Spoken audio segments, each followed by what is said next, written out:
Hello, everyone. My name is Kyle. I'm there. I'm Alex. And we are Pseudo Adults.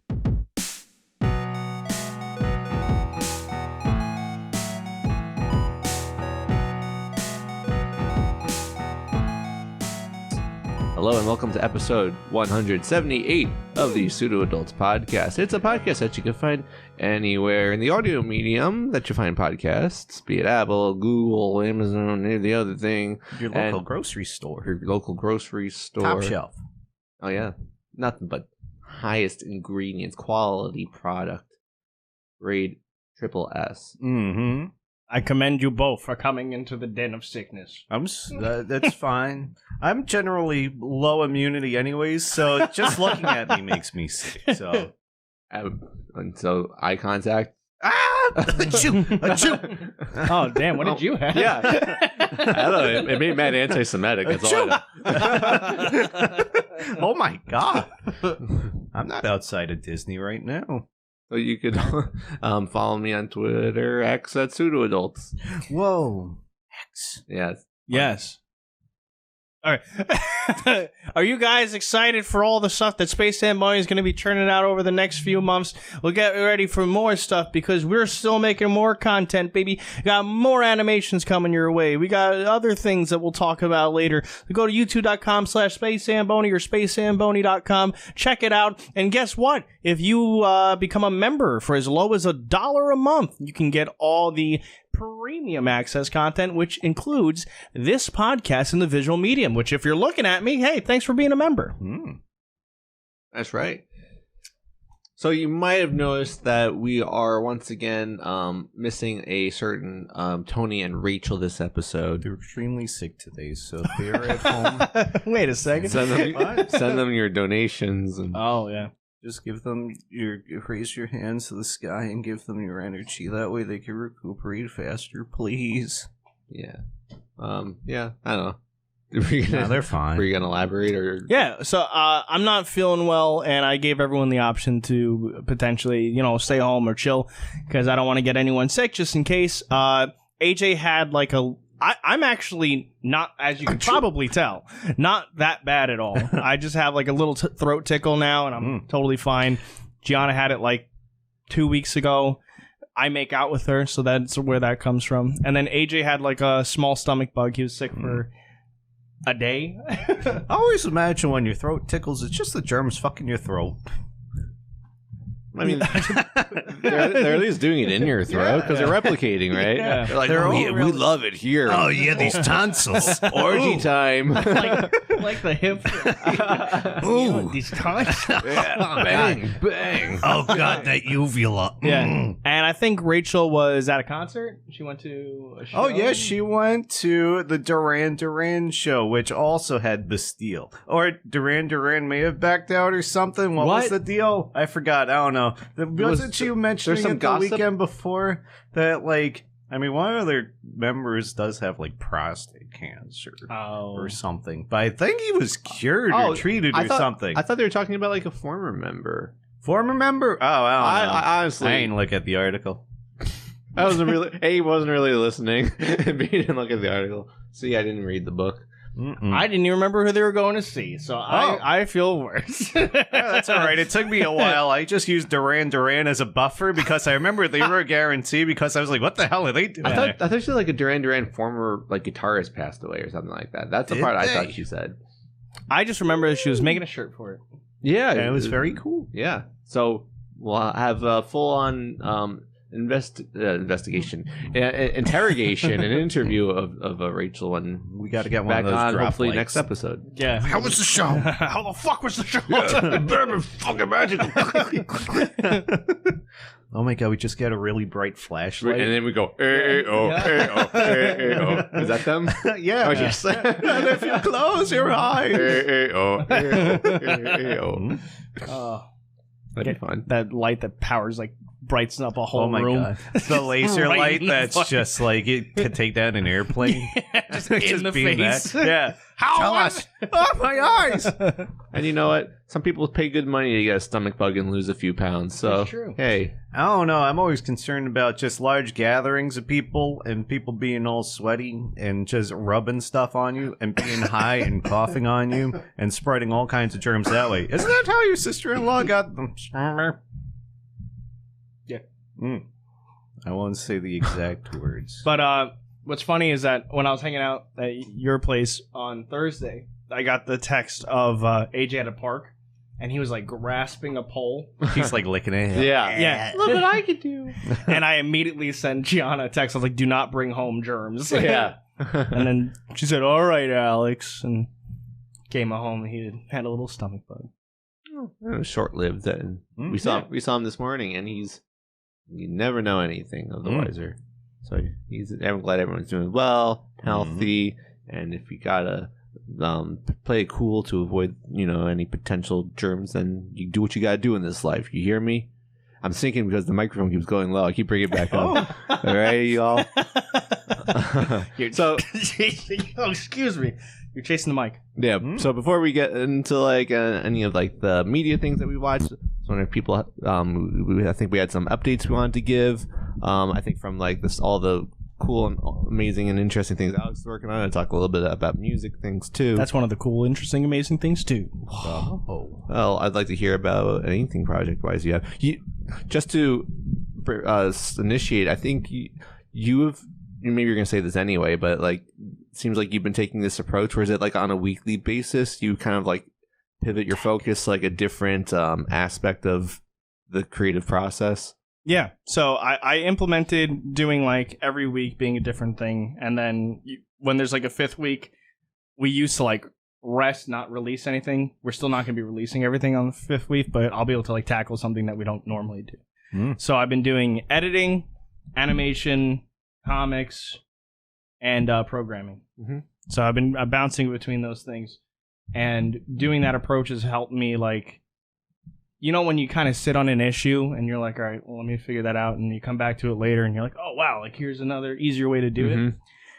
I've had that tenfold because if you cut off, all right, I'm doing comics up till this day, you figure everything out you want to, and then you can take a break from it.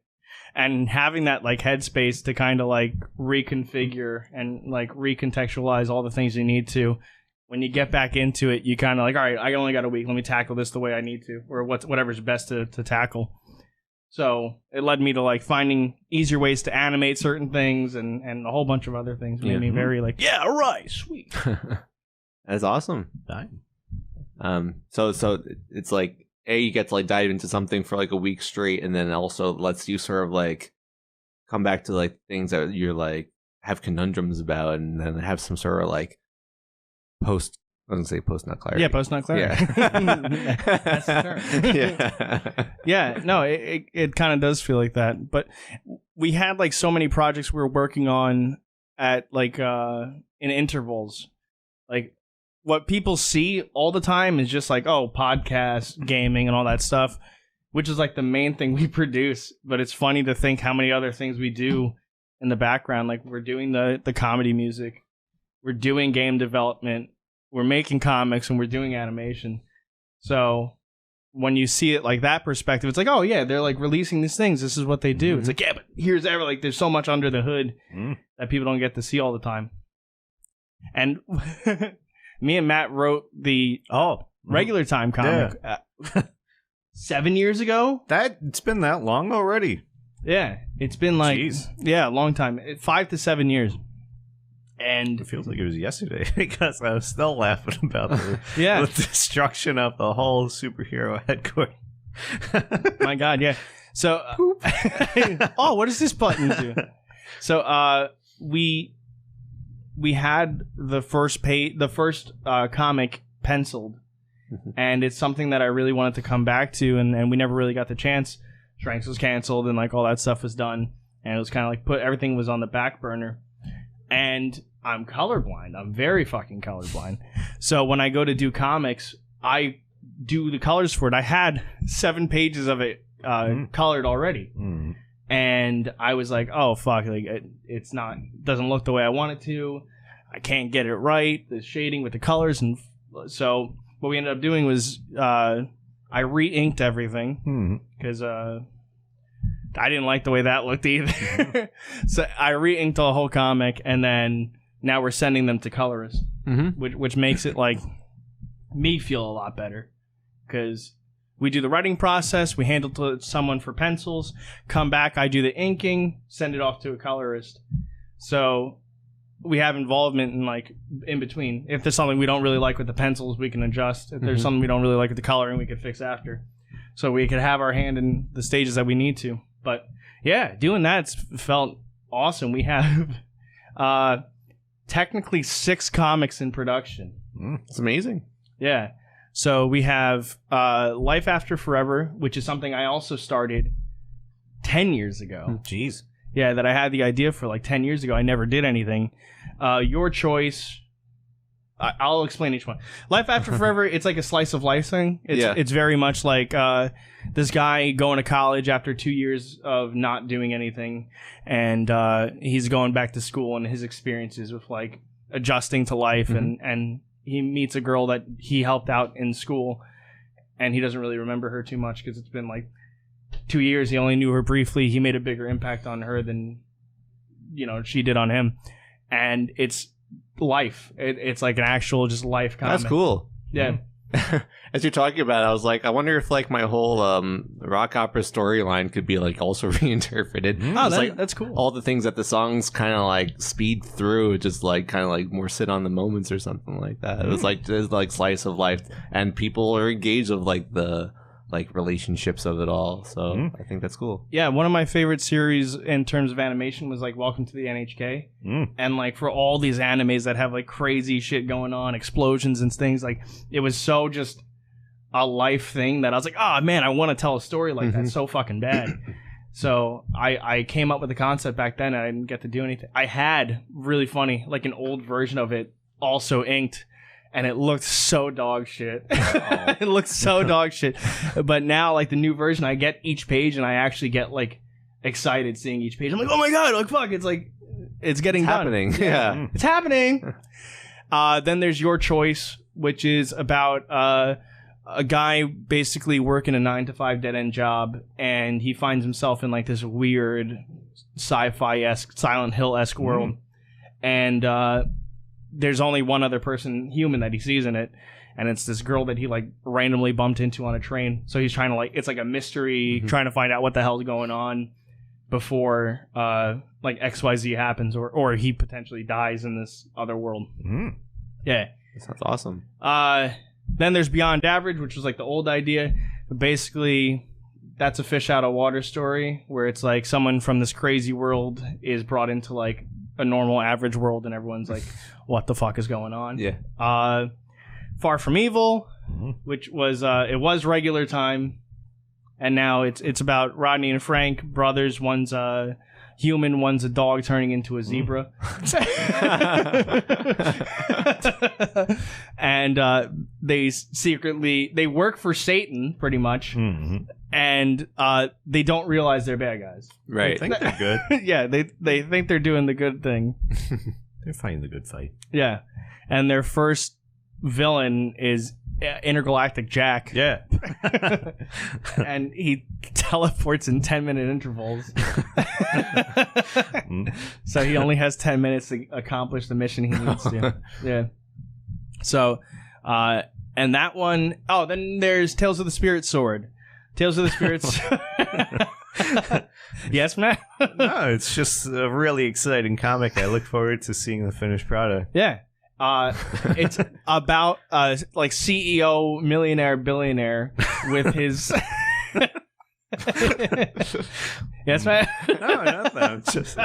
Just visualizing it. I just am so excited about the finished product. Yeah. I just can't wait to see the interdimensional fighting that goes on. As well as the use of, like, it's spirit energy, right? That's what it is? Yeah.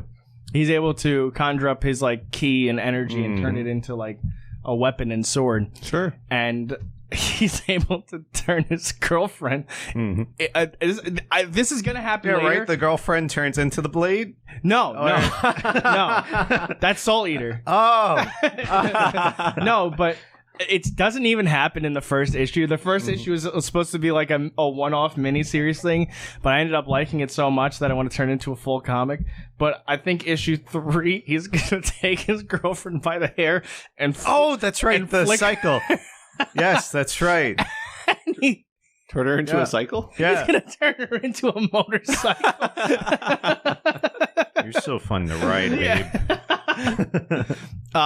So that is about a guy who's basically he's one of the few people in the world that can see like the interdimensional links between like the real world and purgatory / hell. And I feel like it's the Matrix meets like whatchamacallit, the Devil May Cry. that's a really good one. Yeah. So that's one of the main reasons why I'm so excited, is because this mashup is one that I've been longing to see forever. Yeah. Which of those are more prone to turning a girlfriend into a motorcycle? Devil May Cry. I think it might be Devil May Cry. Okay.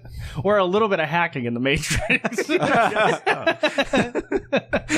The scenes in the Matrix they don't show you, but you know that happens. Oh, yeah. Yeah. And in the second issue, he's going to meet a homeless guy with no friends. So that's going to be fucking killer. Yeah. Oh, yeah. So, the first issue is actually done of that series. Huh? Lawrence Fishburne. Yeah, Lawrence Fishburne, the homeless man with no friends. Even though in John Wick, he had a million friends. Yeah, he did. He was the king. The king of friends. Yeah. Yeah. So, and then there's Public Domain, which Dan is writing, and that's just like every public domain character that existed all in a world together. Oh, dang. I didn't know Dan was writing that. Yeah. Is it still like super gritty and all that? Oh yeah. And Dan, it was so cool. So I gave Dan like an outline synopsis for like every character and the general plot, and he spits back out like this like lore of the characters and stuff and like what's going on. Yeah. And he put it in the Google Doc, and I was like, holy shit, dude, this is really fucking cool. Like it was neat to see like the world that we came up with, someone being able to like tackle the writing. Yeah, that's interesting. So he wasn't so involved with the prior incarnation of it, so he kind of like took all the information you had and got to like put his own creative his own creativity into it. Yeah, and he's doing a pretty cool job with it so far. So awesome. Excited to see where that one goes. 2 issues are fully inked. 2 issues are almost done. 1 issue's completed. So it's like they're all getting there. And the idea behind it is like creating this we're dubbing it a mangazine. Like a magazine type thing for the US, but it'd be like a Shonen Jump in like Japan, and we want to kind of like package it like that and release it as like manga for the West, like physical copy as well. Yeah That's amazing. So that's our hope. But yeah, that's all the comic stuff. And then we still have like animation and stuff like that too. So I was telling Matt when I was working on the comic stuff, I was like, all right, if you guys see me randomly talking about different things different weeks, that's probably the thing I'm working on that week. I get it. No. Honestly, it'd be strange if it wasn't. Yeah. Because I was like, hey guys, like, how are we doing on writing and so? I was like, oh, okay, cool. But then like the week before, I was like, all right guys, let's get together, do parody stuff and record it. So it's like, and to take it the other direction, it's like if like you're talking about like our music video, but then all of a sudden like you stop talking about it. I don't think it's like a person like, oh, Alex became disinterested. Yeah. Now I know it's like, oh, this week he's working on comics or writing or something. That's a good perspective. I prefer that one. Yeah. Yeah. And then we've been doing the comedy music too, which I'm working on a music video for one of the songs we're working on, and it's going to be fully animated, like half animated and half live action. I'm excited to see what that see what that means. There's a song that I don't know if we've ever brought up on the podcast, but it's called Snail Life. It's a song that I believe was it's Gianna's story that was informed to us by Alex, and then I guess like we got to like completely fictionalize it and reinterpret it into the lyrics and anthropomorphize the snail and all that stuff. It's all true. Yeah, it's true. It's like our first song that's based on a true story. Oh, that's true. Yeah, it is. That I could think of at the top of my head. I don't know if any songs off our first album were like, this is technically based on something that happened. I don't think so. I think we all just made up some shit. Sex by numbers. Buckets of fun. Yeah. Yeah. Someone that smells like shit. That's my typical date that ends in Y. Not the shit one. Or at least I hope not. If I smell like shit, please tell me. No, you don't. You don't. Yes. No. Bazinga. Excuse me. Kachiga. Ka-chow. But we've had a number of songs for our second comedy album recorded for months now, to the point where I looked at the Dropbox folder and some of them are like, what'd I say, 2 years old now? Yeah, which is crazy. I don't remember us finishing songs like 2 years ago. I feel like we've been fairly consistent. Whatever. I mean, it's been 1 week. Maybe it has been 2 full years, because I think we're probably approaching. I think our first Really Nice Grooves album was released like October-ish or something like that. Yeah, we're coming up on the 2 years of it, so it's probably like rounding wise, but probably hasn't been 2 full years. But we probably had songs in the latter part of what was 2021. But yeah, so the Snail Life song has always been a lot of fun, and it's like has this like energy to it that I think is really nice, and Alex came up with a lot of fun melodies for it. And when he said he would start working on a music video for it, I was very interested to see, and he sent us a little clip of what he meant. And a little cutie patootie. Yeah, and you're like explaining how, like, I mean, I guess you draw the character, but then you render, right? Rig. Yeah. Render the rig. Yes. That is technically true, yeah. You render after you rig. See?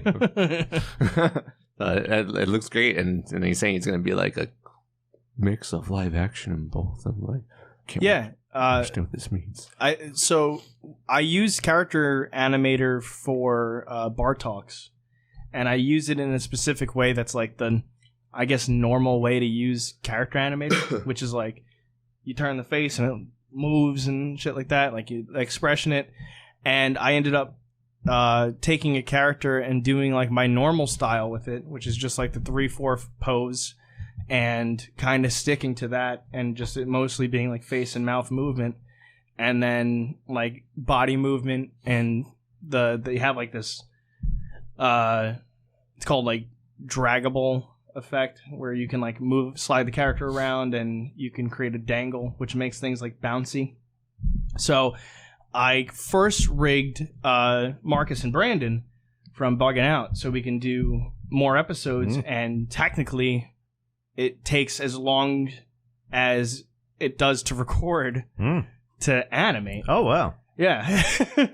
Wow. So if we record for like 20-30 minutes, we edit it down, we figure out what parts we want, the animation part will take just as long. Like, that's sick. It should be technically like a day for it, you know? And then any additional animation that happens outside Character Animator, we just do on the side. But because that effect it has is like this nice flowy look, except for like the limbs, which are like, yeah, the little dangly. Yeah, like wiggly. I think it's funny. But besides that, it's like, okay, like we can use that, and now I'm incorporating it more into like other animated projects I do. So Snail Life, I wanted to create like just a cute, fun character. They're a snail, so you don't have to worry about walking legs or like shit like that. That's a win. Yeah. Yeah. Like, okay, so here we go. Just a goopy trail behind it all the time. Oh, yeah. Literally, that's it. So I was like, okay. I made the character. I designed them up. I basically, when you rig, that'll take like a day for a character, and you just do every expression they'll have, every hand movement they'll have, and then you toss it in. Oops, sorry. Oh my god! Throw that fucking shit in. Fuck your iPad, bro. Yeah, and then everything else you just do by like dragging, clicking, moving, turning things off, turning things on. And you make it sound like it's simple, and I'm sure once you understand the ins and outs, it is. But I'm just like, I'm glad, because it's like whoosh, to someone who doesn't do that stuff. Yeah, I I'm fairly new to Character Animator, but I mean, we've been using it for 2 years, maybe. Yeah, for bar talks. So now I've figured out like, oh shit, I could use it this way. Yeah, and that's basically makes it fun. In regards to other music things, you guys were over this past week, and we did a couple things. I mean. So it's like I was alluding to, like we started working on songs almost a couple years ago at this point, and it's not to say like I don't think any of them are done, but they're like mostly recorded, and there's stuff that I want to go back to, and like every song has at least something where it's just like, okay, it's not quite done yet in its own way. And Snail Life was like, yeah, I feel like it sounds like it's a big song, so it should have more like backup vocals and stuff like that. So I tried to use that. The program I use has that harmony generator aspect to it, and I was experimenting with that in the past, where it's like you teach it the chords, and so you click generate harmonies on Alex's melody, and then it just produces like it sounds like some nights I stay like it sounds like those complete artificial harmonies. So it's like I don't use that, but I was just like, okay, well, like which notes like would theoretically work if we were just to sing it, actually sing ourselves and record that, and I tried to pick some and like try it that way instead of like sitting down at my keyboard and like these notes go together, and like I was like I'm pretty sure I came up with ones that like would work pretty well. I recorded mine on my own time, and then when Matt came over, recorded his, making use of your luscious, deeper voice.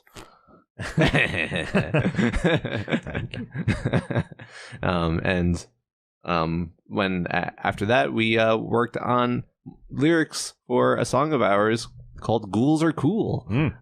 It's a song that we've also had recorded for quite a while, and had some the standout lyrics. I think I had to like guide the path of like the direction of like that's a song that sat there for a while. I'd be like, that part always makes us laugh. Yeah, that the lyric parts was like we need to figure out how to organically fit it into a story. For what it's worth, I feel like a lot of songs that we've been working on are kind of like the Snail Life, where it's like I feel like we're like audio adventure, like it's like you could like follow the character around. I feel like we've been doing that more on this for some reason. I guess that's just how our brains have been working, where it's just like, let me tell you a story, come along on this adventure for however long the song is. That's very true. Yeah. And for what it's worth, there's another song. The first comedy album had Der Moon's Homemade Love. This one's got Der Moon's Mustache Is Gone, and that's a song we did many years ago. Whatever, for what it's worth, re-recorded for this, but that song in itself is the same exact thing. It's another like audio tale, like this one's folk tale, I guess, of sorts. So it's been interesting to see, like, lyrically and creatively. I've been more like since I've been learning more about the like recording as we've been doing everything, like trying to embrace the like electronic drums aspect of things, and like the synth parts of like not even like using. I mean, I could use my keyboard attached to a MIDI cable as opposed to just like plugging it in like it was any other instrument, and using various the settings within the program itself, and learning more about that now that I upgraded the program. So that's the stuff that has been going on with that. It's probably not the most interesting thing in the world, but I ordered a cable. Whoa. A USB cable. Oh my god. Maybe you've heard of USB? What? Yeah, for which aspect? They're like $1,000. What? Uh-oh. So I gotta sell my whole setup. They jumped up in price. Oh yeah. Fuck. I'm a millionaire. You did it. What it's worth, I have this like strange technical problem where there's this high pitch ring when I'm recording, and I haven't gotten to the bottom as to why. So I was like, maybe it's something simple and fixable. Like, I bought the cheapest USB cable I could find. I'm pretty sure that the ring started back when I had my old computer, so I don't think it's that I'm connecting it to my MacBook Pro, which unfortunately requires me to have a converter to USB-C. Yeah. So it's like, I don't think it's that aspect of it, but for whatever it's worth, maybe I just had a cheap-ass cable. It's maybe some artificial noise is like, coming through. So Matt wasn't joking. I was looking up let's see what like a solid high-end USB cable costs. And the first one I saw was like $120, and that was for half a foot. I was like, I wanted it to be more like 5 to 6 feet long because I like rope around my cables so they don't go across my tables. What the fuck? And that one was like $190. Holy shit. And there were ones that were like $300, $400, $500. I was like, they're made of gold. I don't know if this is even going to fix my problem. What the fuck? So, I don't. So, and I'm trying, and it's very limited resources of like a USB cable for audio purposes. That's like well regarded. Like people don't give a shit about this stuff or don't have to do this stuff. So, I literally just like was like, okay, this one like acknowledges it. It says like it's very well grounded and like blah blah blah. So like, okay, fine. It checks all the boxes. It's $15. And it's naturally USB A to USB C. Oh, cool. That was the key thing. That's how you use a converter anymore. And so that's the part that I ordered. So before I do any more physical instrument recording, that thing's just supposed to be in. I think it said like Tuesday or Wednesday. So no, that's good. Yeah, that's awesome. Yeah, like even this podcast, you've seen me struggle. You got so much hardware, so much supplies. Yeah. So like when we were troubleshooting audio, it started way back when we had like different mics, and then I did the RE320 instead of the RE20, and then I'd switched out the mixing board, and I was like, man, what the fuck? We were having this weird two sets of noises. One was like the and then the other one was like a choop choop choop choop choop choop choop choop, and it's in some of our fucking like podcasts. It was like a few on our Space Zamboni channel now. I'm listening and I fucking hear the chirping from the phone, but not my computer. Yeah. I was like, you gotta be fucking kidding me. Like I couldn't narrow down what was causing it. And then it was the XLR cable on one of the mics. That's why when we switched out, depending on the podcast, it didn't always happen. But one of the XLR cables was fucked up, causing all of them to make that stupid fucking sound. Yeah. Like, god damn it, how much troubleshooting I had to do for that stupid shit. Annoying. Yeah, I know. And yeah, there's like, if this doesn't fix the issue, like I'm almost certain that like anything coming through the board makes that high pitch ring sound. But I know the vocals definitely do it. So it's like the cable might be the next one to be like, okay, let's see how much a high end cable for that costs. Is it the same XLR to that? Yeah. Do you want to use that one? I got that extra one right there. I don't know. I got that. I'm going to take it a step at a time. Yeah, no, I agree. I'll isolate what the actual problem is. Yeah. That's okay. I have my own problems. Yeah. If it doesn't work, you said Tuesday, Wednesday, right? If it doesn't work Thursday, I'll give you that. Okay. That means I gotta record something. Oh my god! You're scared. Oh, we also did the other song. Oh yeah. The one Are you gonna finish that pie? Yeah. Yeah. Are you gonna finish that pie? There's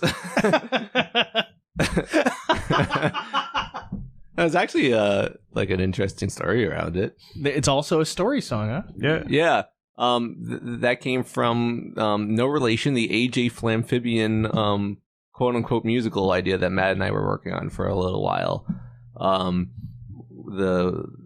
it's like, it's funny, it's like there's a whole story to it, but when it's all said and done, the song is about a man hungry for pie that sees a pie, wants to eat the pie. The woman wants to do him, even though he's like completely unattractive and probably has bad hygiene and all that.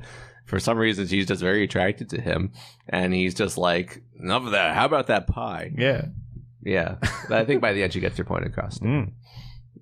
So we've had that lyrics around for a long time since we worked on that in my apartment. Yeah. Jeez, what was that? Like 6 years ago? 7? Probably 12. 12 years ago. Damn. It could have been like 6 years ago, 5-6 years ago. that all stemmed from the time that my now wife and I went to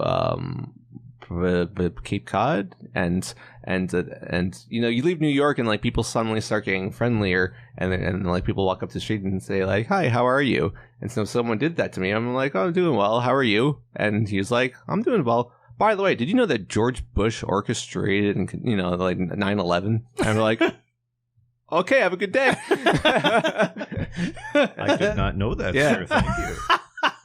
For some reason, that like brewed into like this whole like conspiracy musical idea. Conspiracy. But anyways, this song is like you could extract it from that thing, and it stands on its own. It's just a man that wants some freaking pie. Yeah. Like shrimp-fired pie. Yeah. It was, of course, inspired by Alex Jones, which is why he's AJ. Yeah. AJ but we don't even say his name in this. No. So it's irrelevant. But that's the background for it. So anyways, Matt recorded Matt and Alex recorded the vocals for it. I was wondering, like, in terms of your delivery of the lines, I was laughing the whole next day at work while thinking about it. Especially, it tastes even better a second time. Yeah, it's so fucking good. And like I was like, from like knowing that song somewhere in your brain, did it like enhance how you like recorded it? Like, you think you would have done it differently if it was like 5 years ago? I don't know. I don't know. I was just trying to get my mind into Alex Jones' brain, and I feel like he would have announced it like that. I'm very method. Yeah, you're talking like Alex Jones the whole week. Yeah, the whole week. Yeah, we didn't tell you we were recording the song. Yeah. I'm just like, what are you talking about? Where's that water? Where can somebody point me to the water? Yeah, I need to test this water.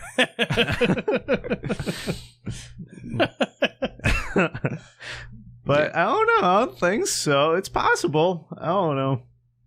I can't imagine how. I imagine that it's a product of like knowing of the song. Not that we think about it, but it's just like, how do I do this in a fun way? Yeah. Even better the second time. You'll see what we mean one day. So fucking funny. That's probably that'll have to be probably the shortest song on album too. And I was like, that could be like probably the middle interlude part, because it's just like, where do you stick a song like this? I always try to think about track listing as we're like coming up with ideas, and in terms of like Snail Life, I was like, it sounds like an opener. The only problem is it's an opener to, it sounds like it's going to continue on. It's just going to break into other things. That's the only caveat. But like, how can you put that song anywhere else but the very beginning of the album? So it's probably an opener. I used to think Clummy Bum Bum would be the opener. It just is like a very pleasant beginning to an album. But I think Snail Life has to take the first slot right now. I don't know where the fuck Slore Machine's gonna go. That's like a track 8. Yeah, it's in the weeds of the. If you made it this far, here's a reward. Yeah. Oh my god. That's like Sex by Numbers being. I love Sex by Numbers. Love that song. Actually, on our first album, isn't Buckets of Fun like the third track? In retrospect, oh yeah, that should be on the back end. It's early. Let's see. While you're looking that up, in the meantime, in regards to my own music and album, I can't remember the last things I said on this podcast about it, but. Third track is Homemade Love, and Buckets of Fun is 6. Wow. Oh, it's 6. Yeah, Okay, so it's in there. Second half. You gotta do baby shit, and then fuck a clown. Well, Baby Beans is a bop, so yeah, and then you get the Buckets of Fun. Then you've earned it. Yeah. Unlockable track. All right, continue. In regards to like my own music things, wherever I last left off, Alex helped inform me of like the process of like getting artists to make artwork and stuff like that, and I was just like, I was looking for something that was like fairly simple and straightforward, having like a landscape of sorts, so like some specific imagery that's referenced in the lyrics, but not like heavily. It's like literally a line, but like hopefully it helps kind of like enhance it in some way. That was the goal. And he basically found an artist. She did an amazing job. It was exactly everything I wanted and more. And I was like, why do I like it so much? I was like, oh, it kind of gives me like Winnie the Pooh vibes. Okay. It was like the whole 100 Acre Forest look. Yeah. It was like a storybook, like watercolor painting. Anyway, so I liked it a lot too. It was very well done. Did you see it? Yeah. Okay, yeah, it was awesome. Yeah, she did a very good job. I need to learn now. I'm someone who has only used Photoshop sparingly over the course of my life. I just like to put a band name, a title name. I believe I finally am settled on what the band name will be. I was torn because I was like, it could be like my online persona because A, I don't want to use my real last name. B, my real last name isn't something that's like, has a silent Q in it, and it's like not something people would understand. So it's like, oh, there's an opportunity to just like have like not necessarily a fake name, but like I don't know, like I couldn't figure it out. It was like I don't want to be like The Weeknd or like like something that somehow was like worked for me, and I just but at the same time I kind of like that this whole thing. The goal is to sound like a band when it's really just one guy. So it's like the band name I'm trying to roll with is the Asymmetrics. Whoa. And I think I like it may have been a shower bathroom thought. It may have woken up with the word and just like because I've been like trying to like hone in on something for years at this point, and I was just like it's just a matter of like finding the balance between or the struggle and failure to find the balance between like various aspects of life, whether it's your creativity, working your job, and like your hobbies and passions and stuff like that. So that's where it's like it's kind of asymmetric. So that's kind of where the word came in my brain, and then I grabbed you and I looked it up, and like literally everything is like taken. So yeah, but the ones that I saw, actually I don't know if there was one with this exact one. There was like the not plural one, like asymmetric and stuff like that. But they have like a song or like whatever it is on Spotify, and like this is essentially not taken. So I was like, I've sat on it for like 2-3 weeks now. Like I think I feel good about it. So that's and I think it could work for like other genre things too. I think it could like I have those electronic-y songs that I want to figure out how to finish up after this, and I think it could work for that too. So no, it's sick. And if you need help with the Photoshop stuff, let me know. I'll help you out. I need help. Yeah. 100%. I don't know what the hell I'm doing. Yeah, of course. Times New Roman, size 12. Papyrus. I'm more of a fan of Comic Sans. Oh, Jesus. What? Webdings or wingdings? Wingdings. Yeah, wingdings is where it's at. If it was on AIM, that's all I know. Man, comic artists, they freak out if they see Comic Sans. Even though it's Comic Sans. I think that used to be my AIM font was Comic Sans. Yeah, that's fine. And every essay I wrote thereafter was Comic Sans. You wrote essays in Comic Sans. Mm-hmm. It's like, what a lighthearted essay. Yeah, to your teacher, like, does that work for you, senpai? This is my signature font. Oh my god, that's awesome. All right. So, Alex, I wrote down the word Steam Deck. Ooh. Yes. So. Yeah. You guys know about the Steam Deck? Rob Dudek? Ah. So you guys know about Steam, though, right? Yeah. Is that the little device that you touch? The boop, boop, boop? No, this is the Stream Deck. Oh, Stream Deck. I know, one fucking letter off. When I think of Steam, two things come to mind. Yeah. Majin Buu going and the one that's like the Microsoft Gaming. Yeah, it's the gaming one. So, turns out Steam released the Steam Deck, which is basically access to your Steam library on a handheld console. It's kind of like a Nintendo Switch, right? Except the difference is that it's anything from your Steam library. So you're talking like that in Marvel vs. Capcom Ultimate, right, where they introduce the mods into it. I mean, not saying you bought the game, you want to put the like community mods in, you can actually play it now on the Steam Deck, and you could get like a... Oh, yeah, I remember this now. This is some stuff that they've been talking about for like the past 3-4 years. Yeah, so yeah, Valve released it. So it's been finally? out. No, it's been out. What? Yeah, it's been out. But I was trying to I was like, maybe I'll mod my Switch, maybe I'll do this thing, because I like playing classic games that I own on one thing, and a lot of people do it with PC, and the Steam Deck is kind of like a cool mix between PC and console. Yeah. And they also made now a Switch dock for the Steam Deck, so you could plug it into the TV. You could hook up controllers, and now you can play anything in your Steam library on Team Fortress 2. So what kind of screen does it go onto? Is it your actual Switch? No, it's a handheld console. Oh, okay. Yeah. And they have a dock for it now that you can hook up to the TV. So this is something that you're just interested in? No, I actually got one. Oh, you got one. I managed to get one. They're like $800 on Amazon. Yeah. And then I found people on eBay who were like, used it once. I was like, huh? $300? You're like, hacked it once. Yeah. No, you know what? I mean, used. Yeah.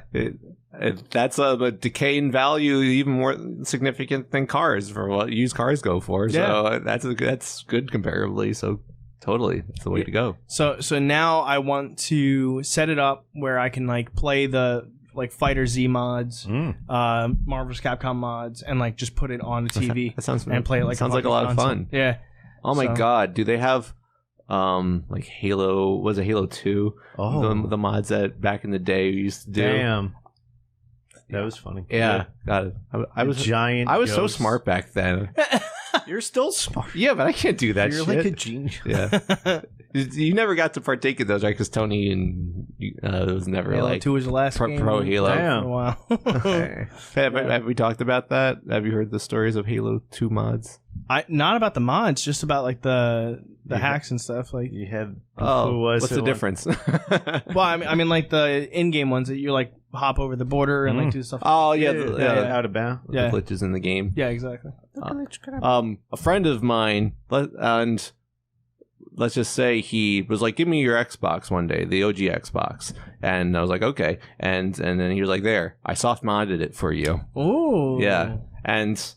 I mean, the only thing that's illegal about it is if you cheat and go on Xbox Live on right. So if you're using it offline, it's your own personal use of the game. I guess there's no void warranties and shit like that. But it was a non-issue, and this was years ago. Yeah, for a console I don't even have anymore. Yeah. Anyway, so it's the boot screen had the it had the Hulk. It was the one before before Ed Norton.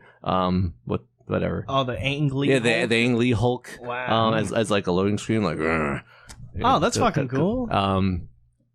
I think there are other ones to choose from, but that was the coolest one. It showed you your the internal temperature and things like that. Yeah, and stuff like that.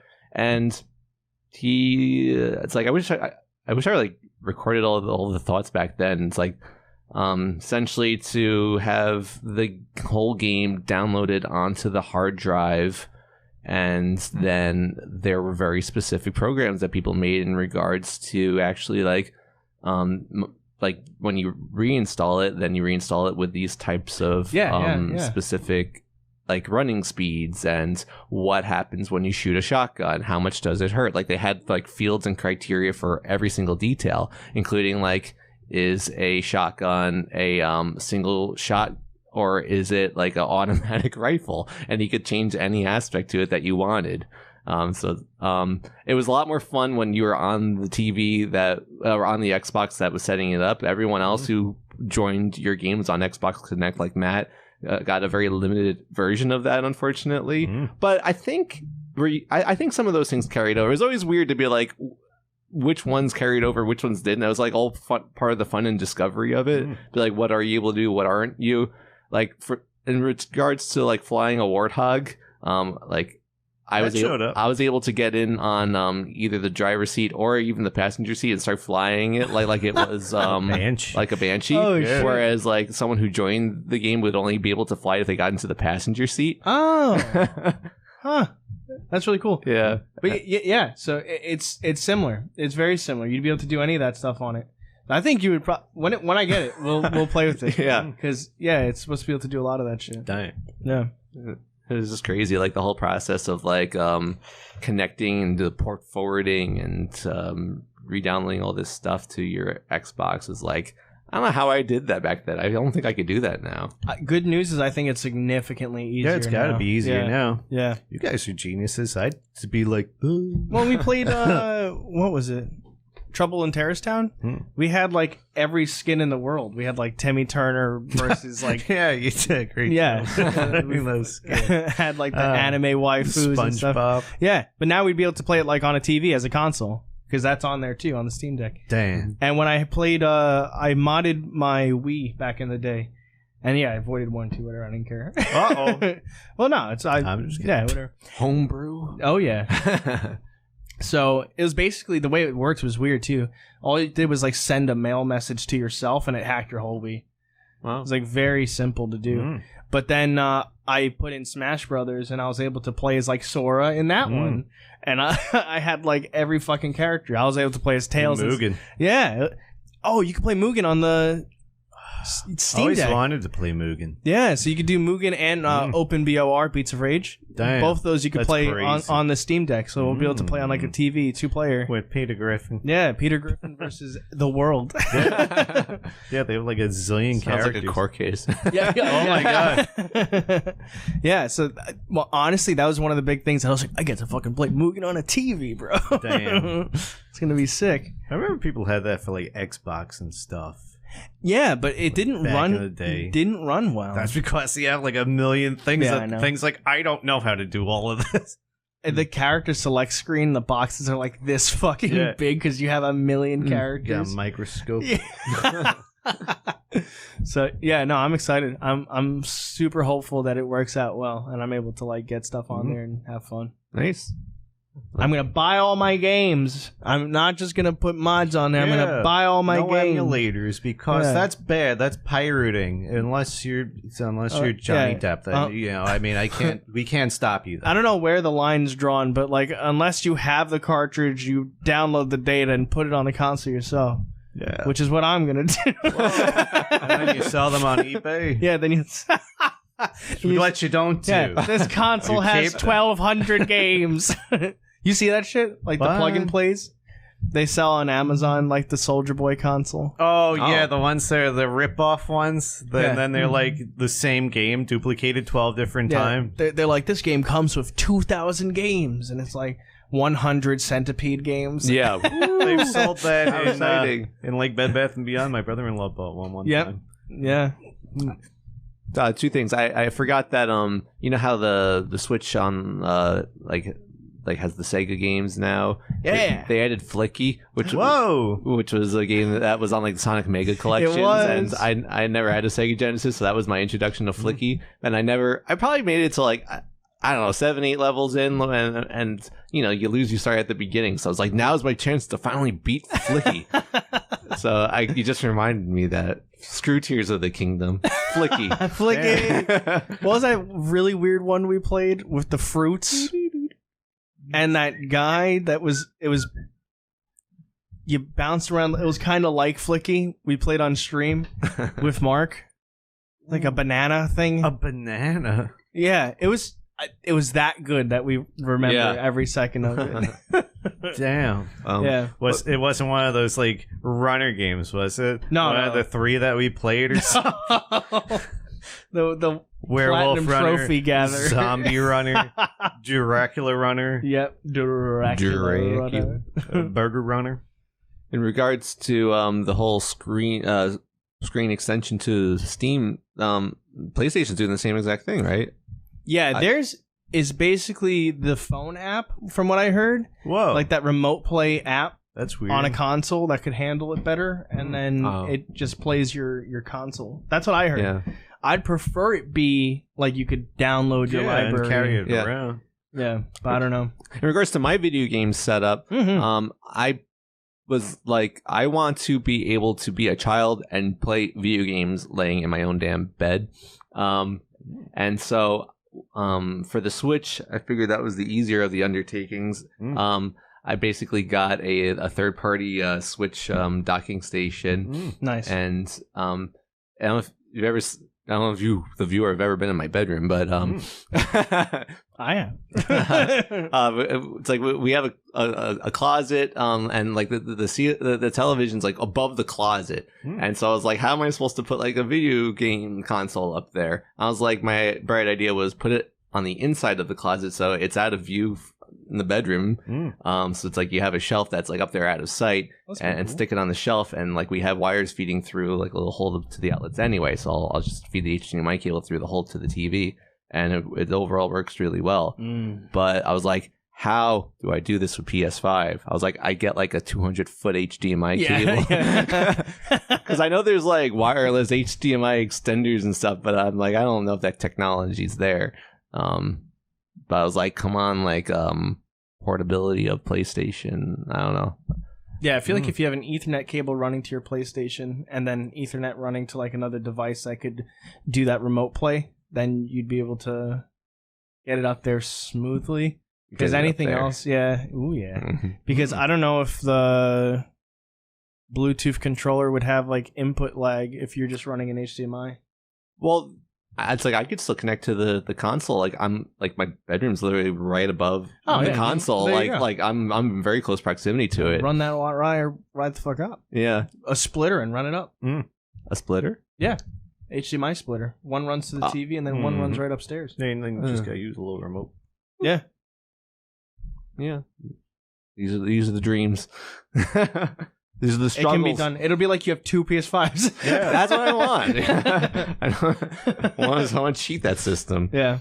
But in a normal way. All right, cool. All right, so any more updates, things, stuff? So we basically covered that. The game was called Spanky's Quest. Spanky's Quest. I remember you guys talking about that. Yes.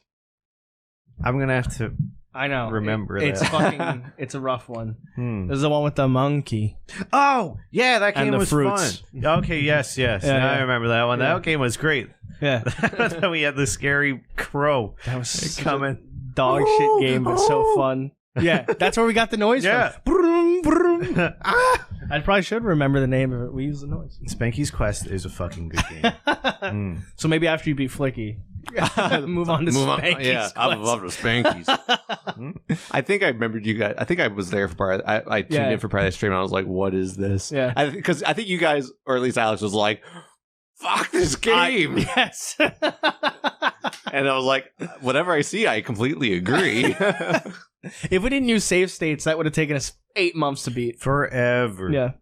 That's the thing about Flicky. I was like, I actually had the opportunity to just be like, I'm doing well, save my game. So if I die, I just undo it. Yeah. You do. Okay, so some various ghost hunting shows that you guys have been talking about. Which one would you like to talk about first? We finished up Project Fear, and Project Fear was great. They did just as good of a job as they did with Destination Fear. It was sick. Project Fear is the one that's officially a YouTube show? Yeah, it's their technically spiritual successor of Destination Fear because Destination Fear got the can, which is doo-doo. Yeah, I liked it a lot. Destination Fear is a sick show, and I think that I wish more shows would do what they do. There's definitely like episodes that were highlights, but for Tony and Rachel not liking that last episode, I thought it was pretty cool. It was them running around being like, "Who the fuck is here?" But it's something that they never really encountered before, so that was interesting. Because on Destination Fear, it seemed like maybe the crew would go and clear everything out initially or whatever to make sure that the area is secure. This time, they're just going in with themselves. And so this is the first time that they've had don't need to bother with that. Yeah, this is the first. I mean, they've had episodes where they thought people were coming in. They would hear like talking and walking and stuff like this, but not like ever actually inside of the building, except maybe like an episode here or there. Yeah. So I don't know. It was really interesting, and especially because they go up there and they find like the deodorant and shaving cream and stuff like that. It's like, there's someone living in here that might be like fucking with them. It's cool. It's like the house hunting experience that I had with the creepy old lady up in the attic. Yeah, And then, what was it? They released the third part of that other one, the Overnight. Oh, yeah, we gotta watch that. Yeah, they're doing. We started watching them because they did the Matt Rife thing. I think Bridget got mad when I was joking about them on the Space Zamboni podcast. Really? Yeah. because I was like, who the fuck are they just playing this game and while something interesting's going on and they're just being dumbasses? Well, yeah, that first part was a little weird, but apparently from the videos that I've seen of them, they're not always like that. But that was the weirdest introduction. That's the first video you're coming into. Really bizarre that they're like making up slam poetry while this guy's actually doing an investigation. Yeah. On his own. Yeah. They send one guy in, a comedian, with like Leon Kennedy gear. Like he head looked to cool. toe. Yeah. Yeah. Fucking looked like he was like ex-military. How much shit he had on him. And then they walk into a barn and they just do slam poetry at each other. Okay. And while he's doing the investigation, they keep cutting back to them doing slam poetry. I'm like, why are we cutting back to them? Oh, man. They're like, ooh, creepy house, Annabelle doll. Slam poetry for too long. Wow. For way too long. But they do screw with each other all the time. That's what I've noticed through the other videos I've seen. I've maybe seen like 3 or whatever, because they're really long, a lot of them. Like, some of them could be up to 3 hours. Now I'm like, I can't focus for that really long. long. Yeah, what are they asking of you? Yeah.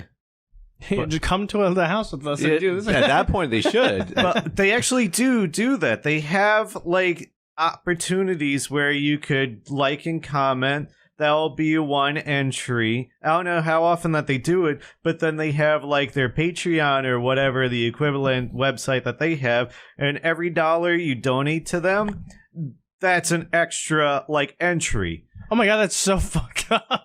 So then what they do is they come to your town and they investigate the most haunted location in, like, your area. So with you? Yeah, with you.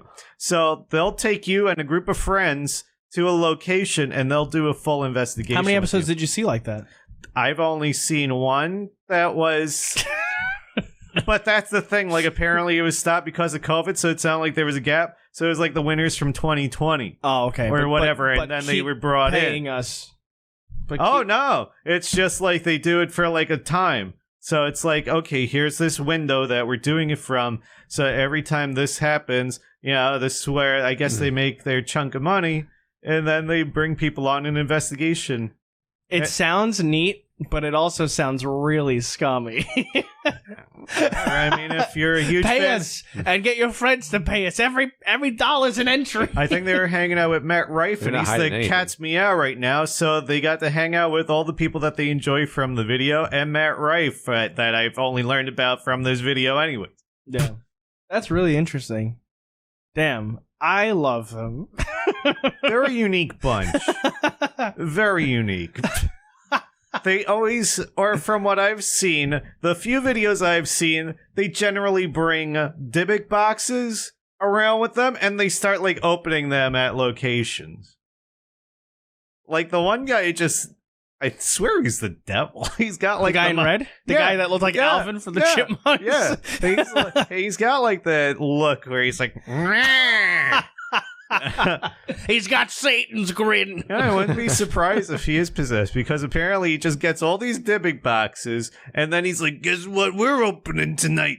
And it's like, what the hell are you doing? Wow. Didn't he bring the Annabelle doll to that one that we were watching? So that's what they said, but then they said that it was not the Annabelle doll, but it was. Yeah, duplicate. I don't know if he was just saying that because they showed the picture of the guy doing the actual Annabelle doll from the museum. They showed him taking it out of the thing, which, whatever. I think he was just telling Matt Rife that to be like, no, it's not that one. I told you I wasn't going to bring the real one. They got to bring, like, that Peggy doll, the one that you can't even look at. Oh, my God. Yeah. Circle jerk. Circle jerk. Circle jerk. The scuttlebutt. Oh, my God. Funny. The scuttlebutt. The scuttlebutt. Yeah, okay. Remember your mid-sentence? Was I? I don't know. Huh?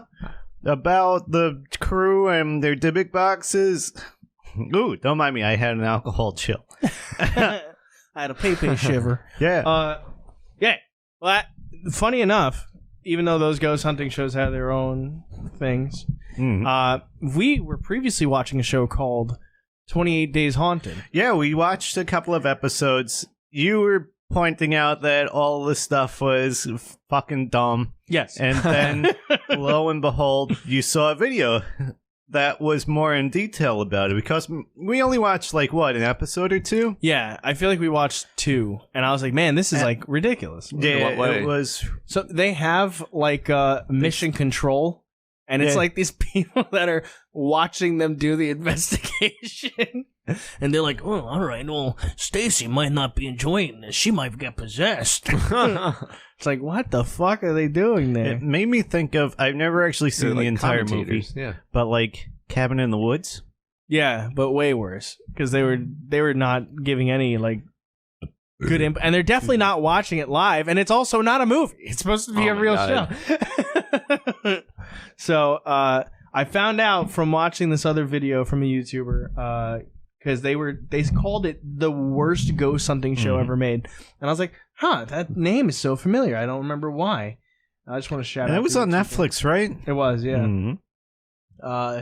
It was John Wolf, and that was the YouTuber I watched. And they brought up that the further you get into the show, like, most of them stay the same. Like, oh, whatever, it's the same haunted thing they're chasing. And then one group introduces the God helmet. Oh, that's that picture? Yes. What the hell is that about? What the fuck is that?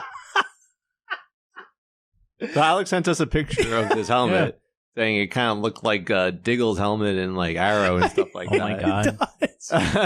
It looks like a costume designer just took it out of like a superhero show, and apparently the God helmet's supposed to like make you open at things around you or whatever.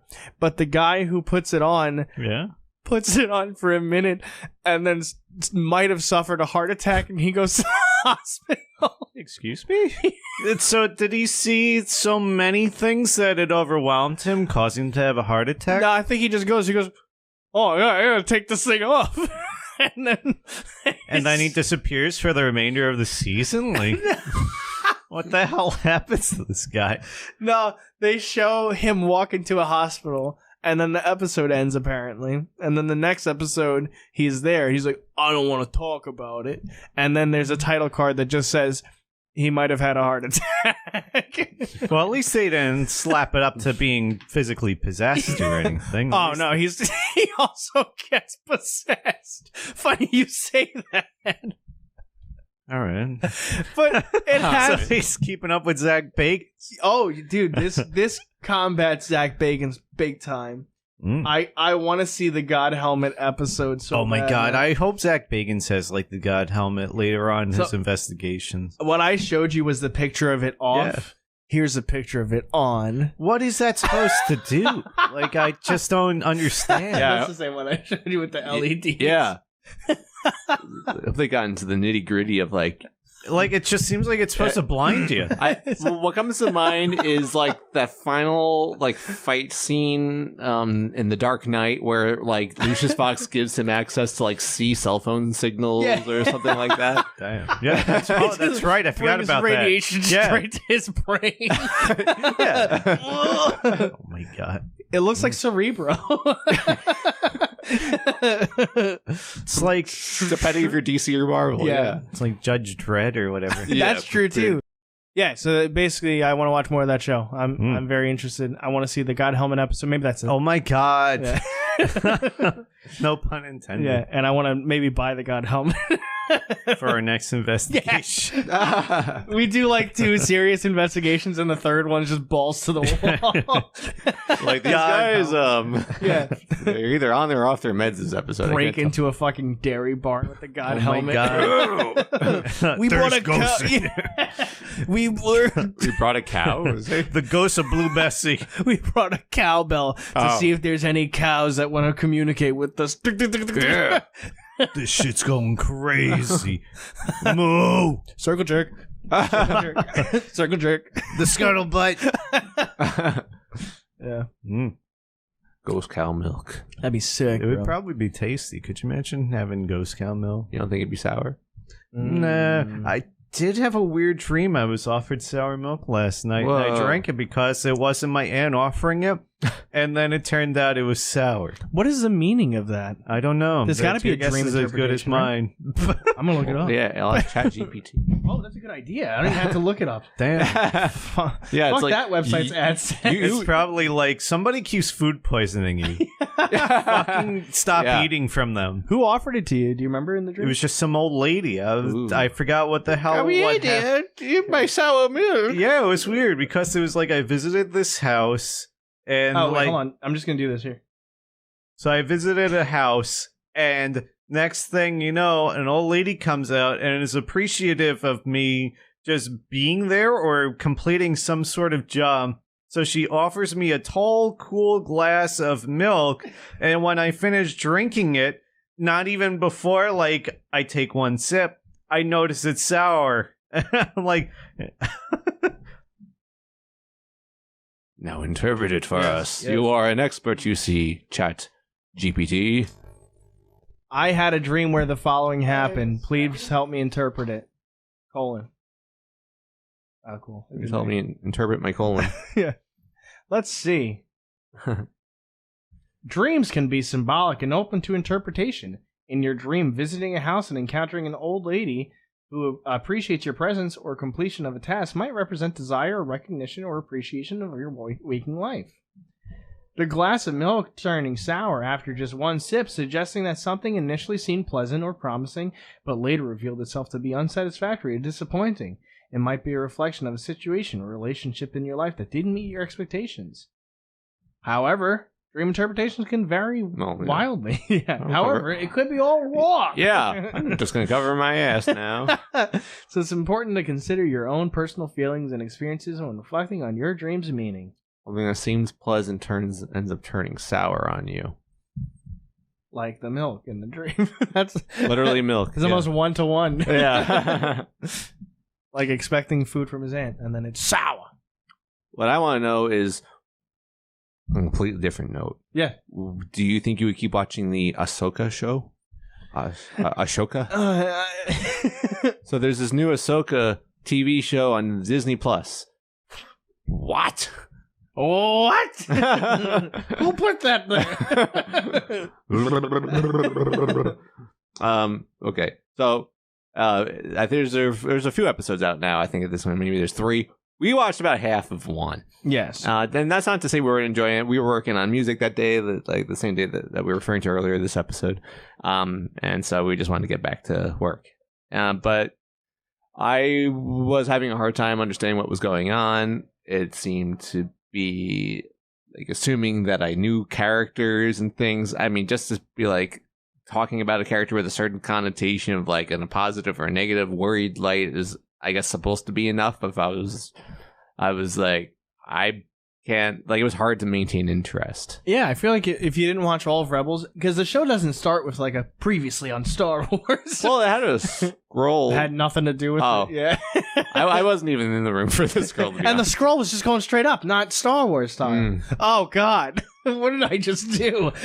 And we both had a similar, like, it's like you feel bad watching Star Wars now, where it's just like, I should be so appreciative that there's anything, and instead I find myself being so weirdly critical of it. Yeah. And like, I've already talked about it with what the hell was the last show called that everyone's like, it gets so good at the end? I'm like, I'm basically at the end and I still don't get it. Oh my God, the one with the guy from Rogue One, right?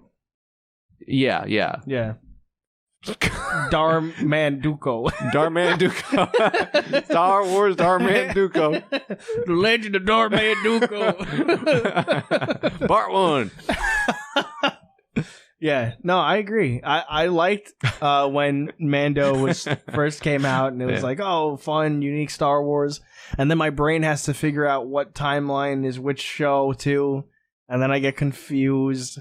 And I just have like old man brain with Star Wars for some reason. Yeah. And honestly, like, the sequel trilogy was like, I don't know about this when I was a kid still. So it's like, now I'm the grown-up version of that kid. Now I'm extra grumpy about it. Yeah. And something about like you really needing to watch a whole other show and understand all these characters and stuff. You know, it's like just give the context we need, for people who aren't super familiar with it. Realistically, I don't think it would have been that. It may be jarring for people to see like 3D as like a previously, but it's something just for the full context. I watched some of Rebels. I didn't watch all of it. Yeah. Rebel Wilson. Yeah, Star Wars Rebel Wilson. I thought she was pretty good in it. I thought she was pretty. Yeah. I mean, she did make a new version of herself now. Yeah. That's right, Bill Clinton. Hey. She's brand new. Fresh out of the box. Did you have any thoughts about what we saw of Ahsoka? I thought it was interesting. Some of the robots were weird looking. I was like, these aren't these friendly looking robots that Star Wars generally has. That one had the jowls, and it's like, meh. Oh, it did, yeah. Yeah, who's designing droids to look like this? Yeah. Yeah, I don't want old jowl robot staring at me. I want a plush of that.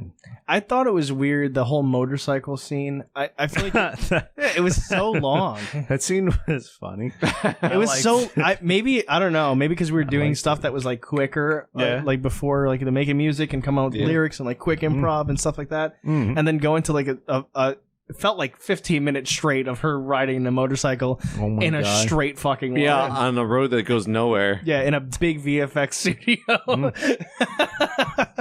I couldn't tell if it was a pod racer or a land speeder, but I guess it didn't matter. I don't know. And there was no like character actual development. They're just like, oh, look at her. She's such a rogue. She's not listening to authority. Oh, yeah. Like, oh, okay. And playing like unspecified rock music. And that's the other thing where it's like, I probably shouldn't have a problem with rock music in Star Wars, but I was like, what the fuck is this? Yeah. So this is this is after Rey. When is the timeline? Thank you. Yeah, no, it's actually before Rey, after the Empire fell. Before Kylo Ren. Okay, all right. More or less. As far as I could tell, they didn't time skip during this, right? That it's just like all taking place at the same time. I think so. Where's it fall under the Mandalorian? During. Yeah. During the Mandalorian. I don't know. I don't know if we saw anything that kind of like connects it to the Mandalorian, but to my understanding, we met Ahsoka in, I guess, was it technically Boba Fett? But whatever, it was related to the Mandalorian, and I think it's supposed to be like her continuing on. Like the show's supposed to be like the continuation of from where we left off with her in the Mandalorian. I like that when she was in there. I like the episode where she crossed over, and then when she's hanging out with little Grogu and being like, wear this armor or leave. I like that stuff. She's your aunt. I don't know my why. God, yeah. That's just like... Eat this bread or leave. That's just the go-to. It's perfect. I can imagine her eating a ton of bread. Carb loading. That way she could slice the floor so droids could fall into a pit or whatever. Yeah. What happened? And then even the robots, the like small robots blowing up to like a nuclear level. Yeah, what was up with that one? That was bizarre. I feel like people have got to be loving this show, though. I don't know why. Yeah, I mean, I'm not saying I don't know why people would love it. I'm just saying I have the feeling. I don't know why I have that feeling. What was the one that everybody was like, it's Andor? Oh, that's like the best show ever. Yeah, we couldn't remember the name before, and Alex made up a wonderful name that should really be the title of this episode. It's either this or this. Yeah, I don't know.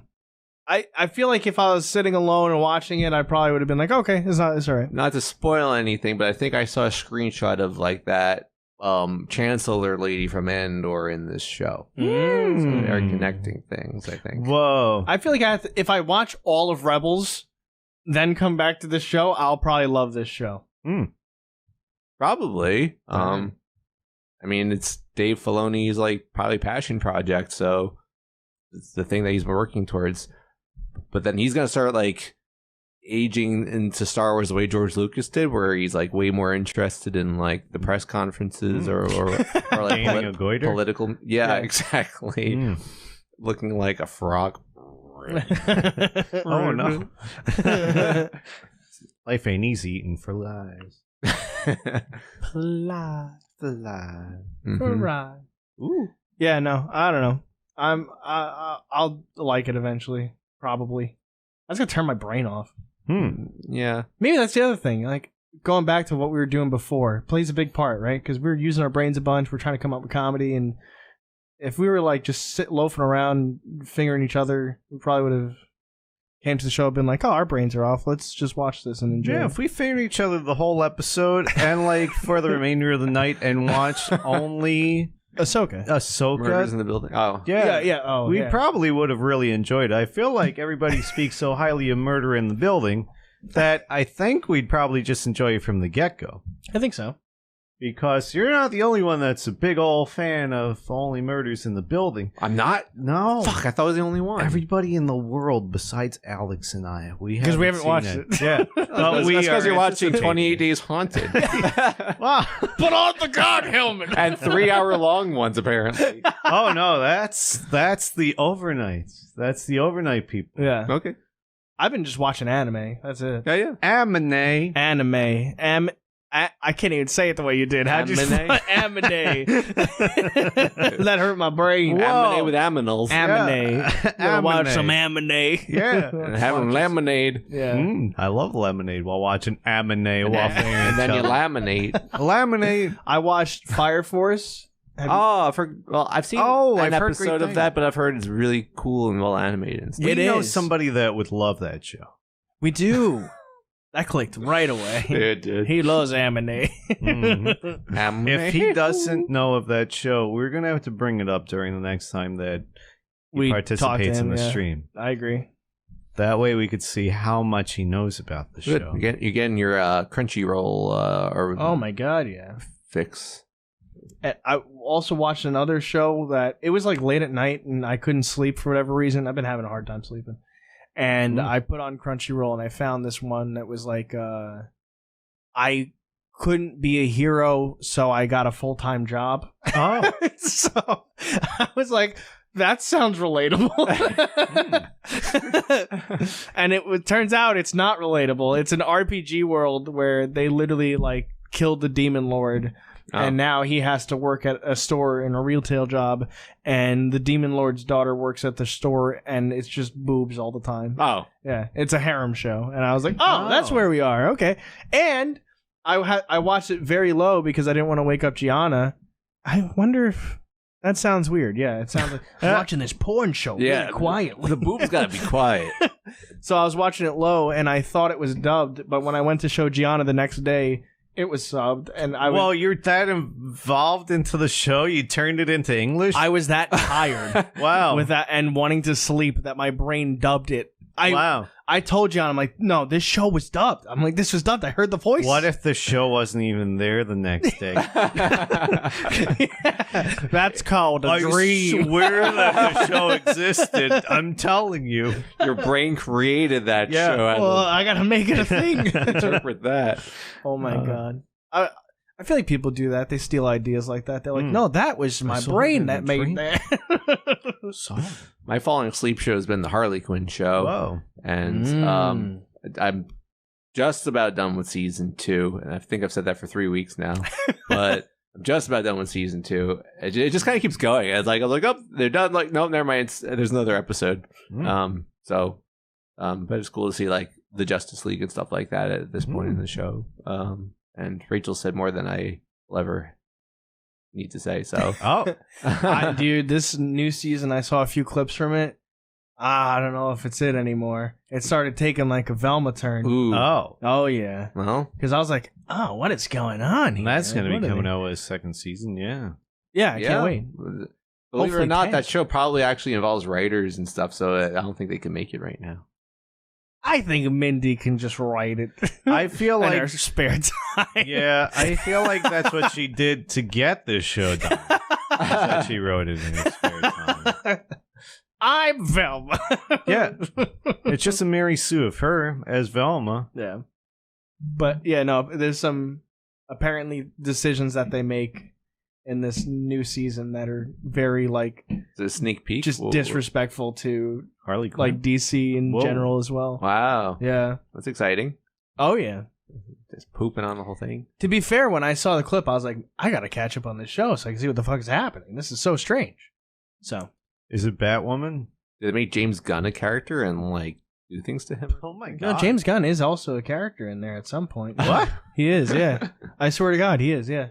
He shows up in some point, just like Zack Snyder showed up in Teen Titans Go. Oh, actually, that might have happened already. That sounds familiar now that it's verbalized. Yeah, but no, they do stuff to like the Bat family and stuff. That's like, oh, no, okay, nice. They dig him up. Yeah, the parents club him with a shovel. Oh man, did I like write the show? Is that accurate? That sounds fun. All right, cool. I mean, now you got me intrigued. Yeah, that would probably make me watch the show. I really liked the first few seasons. I thought they were really good. Yeah, I think the first 2 seasons don't do anything that crosses the line of like, it's like they managed to parody or like take the characters, especially like Jim Gordon, in like this comical direction, but in a way that's still like, I mean, we've said it so many times, it still feels like it's the character. Same thing with Batman or Superman, from what we've seen of like everyone.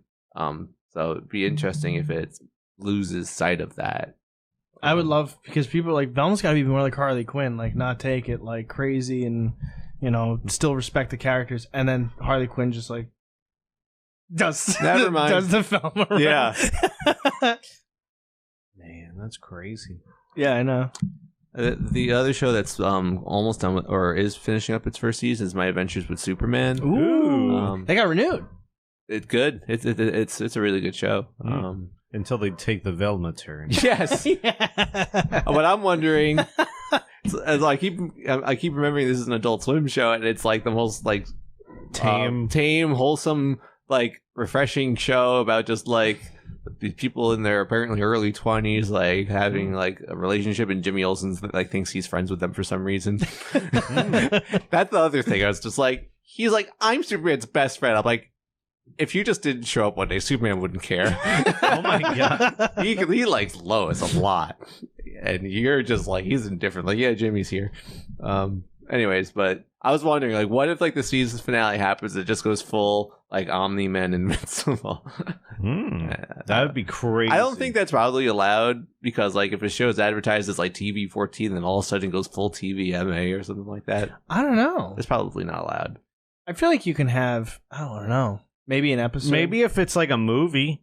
Maybe if you have it like as a full movie and you're like, this one's really mature. Oh, like the special? Yeah, it's a special. Then maybe you could work around that. Well, like, and then there's like just a ton of humping and thumping. I like that term. Yeah. Even the Ninja Turtle show, we were talking about it last time, where they did the Baxter Stockman episode where his face melts off and his body disintegrates, and that's like, it was TV 14 or whatever. Oh, it was a Saturday morning TV show. Mm-hmm. I feel like every now and then you're allowed to slip in something that's like, what the fuck is this? Yeah. Everybody gets one. Everybody gets one. Yeah. It would be cool to watch the show all of a sudden, like, kind of do that, because it would be so startling. What if he eats Lois? Oh my god. He can do it, right? He's Krypton. He can, and his teeth are like made out of steel. Yeah. Man of steel, so he'd be able to crunch her bones. That's why I call him that. And then, like, her bones wouldn't splinter in his colon for, like, regular people. Oh, could Superman's... People eat their spouses? Can their digestive tract handle human? Probably. I feel like it. They're super people, so their GI has to be super duper as well. Yeah. Yeah. Huh. And if they get any indigestion, just fly up to the sun or whatever, and they're like, all right, it's passing. I'm going to take a shit. That's true. Yeah. Does the sun heal Superman's sun? What? Then they just shit on the sun. Yeah, that's it. They probably should. I don't know what those bowels produce, right? Yeah. Yeah, the sewers can't handle plutonium shit. Yeah, now I'm interested in looking at Superman's shit. Yeah. We need a fecal sample of Superman. Yeah, if that's even possible. Does he completely digest everything because his body processes things so quick? Does he even eat? Yeah. Yeah, he's got it, right? Okay. I wasn't sure his parents are farmers. He's got to eat. Fair enough. Is his piss the same?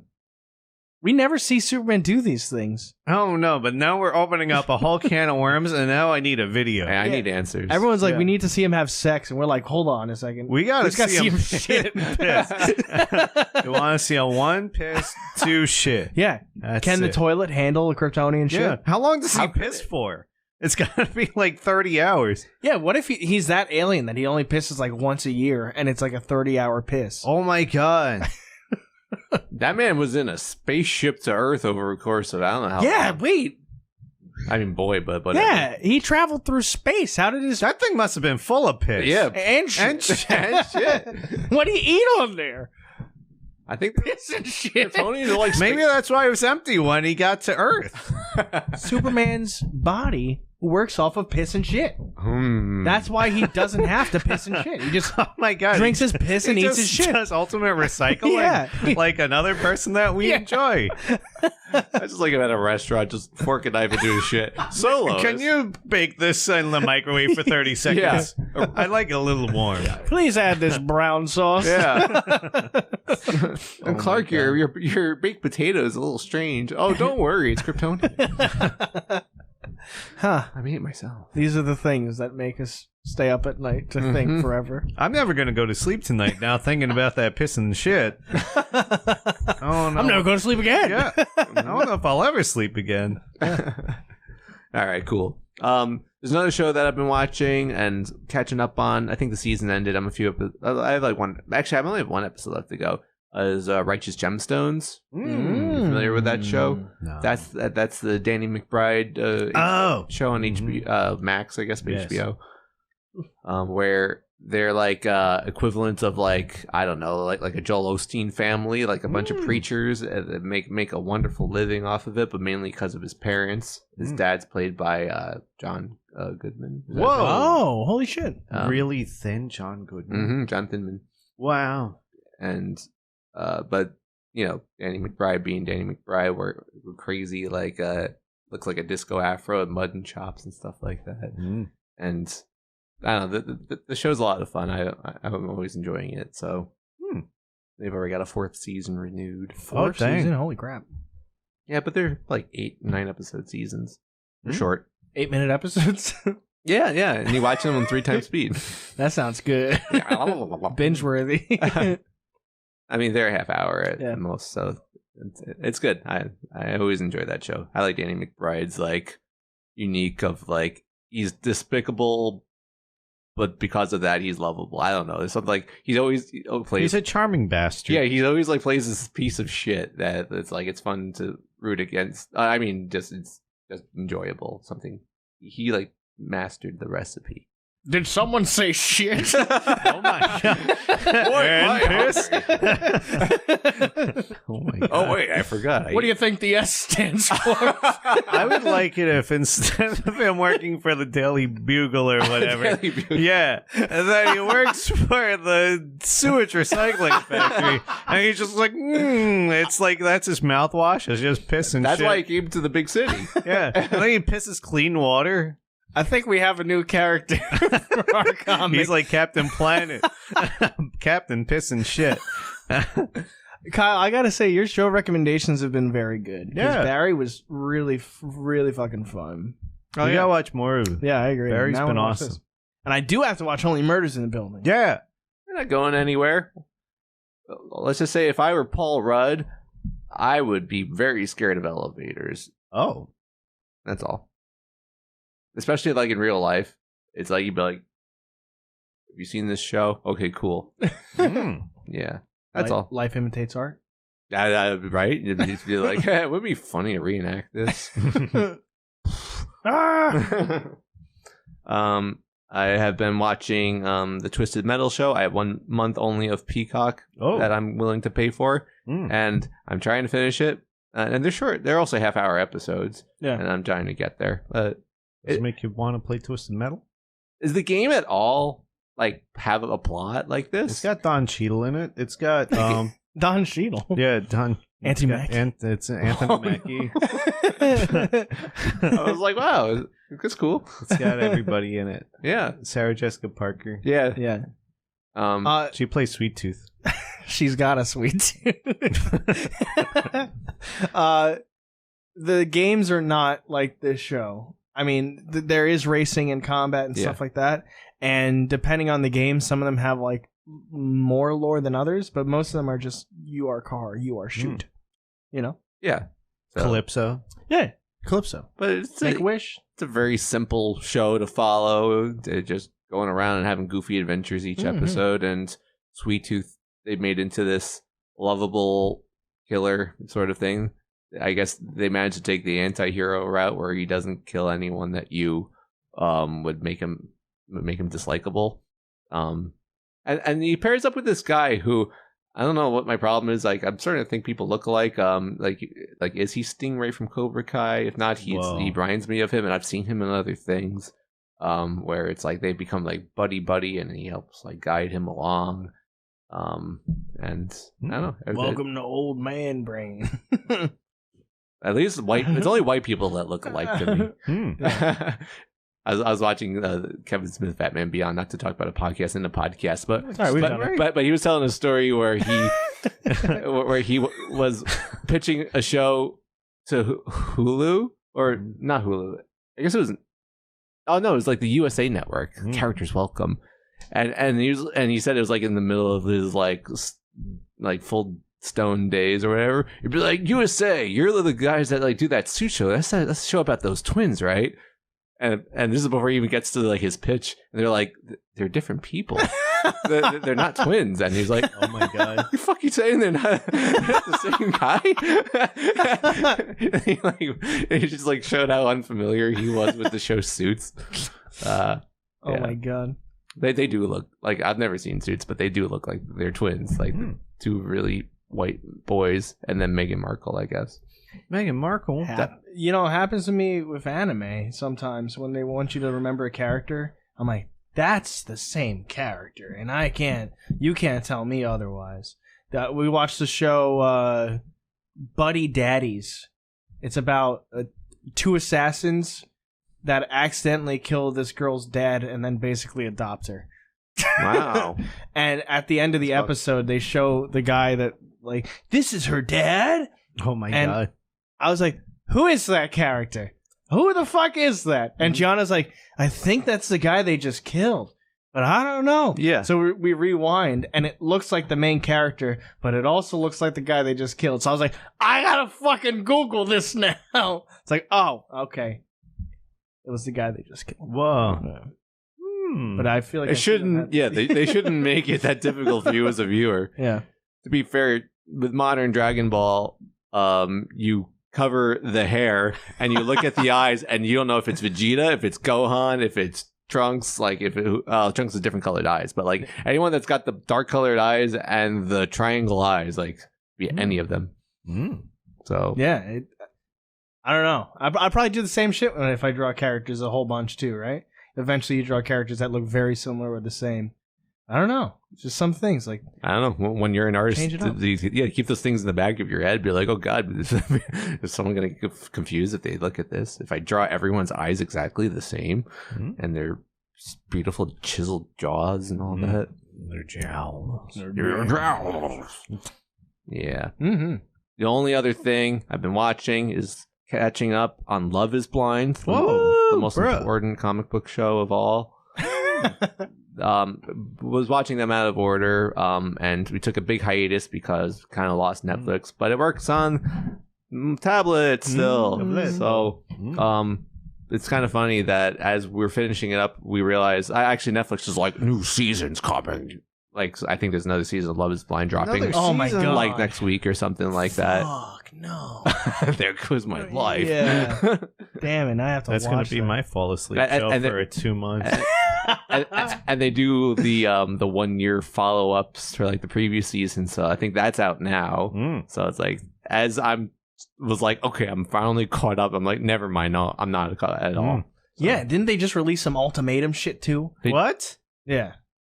Is this the second season of? Oh, I don't think I've seen the first. Well, they did the ultimatum, like I believe it was called Queer Love. We were watching that one. Did we finish that? I don't think we finished. That was spicy. They did another like like another season of the Ultimatum besides that one? There was an advertisement for something coming out, either a reunion or something like that.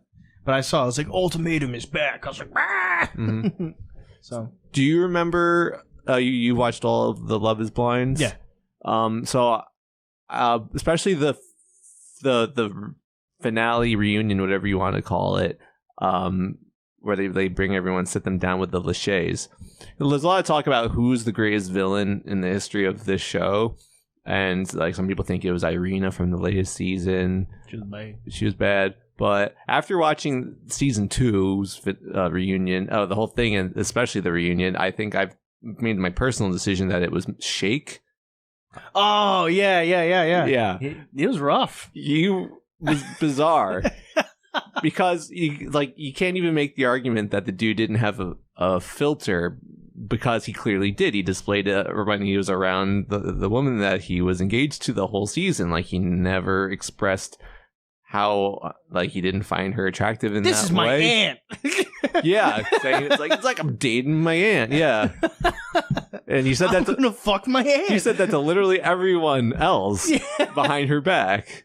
And the best part of the reunion part was where he's like, just because I think someone's good looking doesn't mean I'm sexually attracted to them. In fact, the only person here that I'm sexually attracted to is Vanessa Lachey. And then everyone was like, oh my God. And he thought he was doing something too. He thought he was like, I'm going to break reality television by saying this. Like, yo, dumbass, we all know it's It was crazy. He literally kept interrupting people telling their own stories that didn't involve him to be like, okay, but what I was doing. Like, dude, stop digging yourself this hole. Yeah. And it was so funny. That's one of the things that got me like, I gotta watch this show because I gotta keep watching this.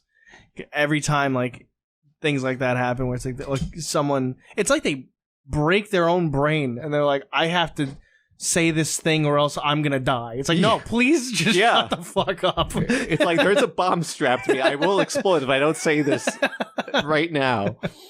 On Love is Blind season 2, I think I decided my biggest villain, I'm just getting mad at this because he stepped out, was Shake. It turns out like the whole every season of the show, like who's like the most the biggest villain. Because some people think it was Irina from the latest one, but after watching it, it's like at least Irina, for whatever BS it's worth, she I remember the reunion. She looked like she was reading like a lawyer written statement, and she's been like, "I understand, and I apologize deeply. I'm glad you asked that question."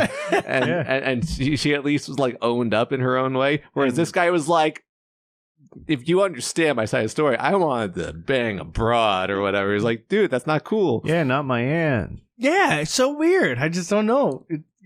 What's wrong with banging your aunt? No, I just mean like you're on the show. If you just don't say it. Just ask Jon Snow. Yeah. It worked for Jon Snow. It could work for you, Shake. Don't say it and then stay with her the whole season. Yeah, I don't understand. Because there were people that seemed to not connect, and then they'd meet somebody else halfway through the season. That's what happened with Zach. Yeah. Zach was like, oh, this isn't working out with you, Irina. I'm going to go to the other girl that I was interested in. And he tried to make his redemption the rest of the season. It's like, I should have chosen you. Yeah, he did. But she looks just like Megan Fox. He was too busy making Ratatouille. It's fine.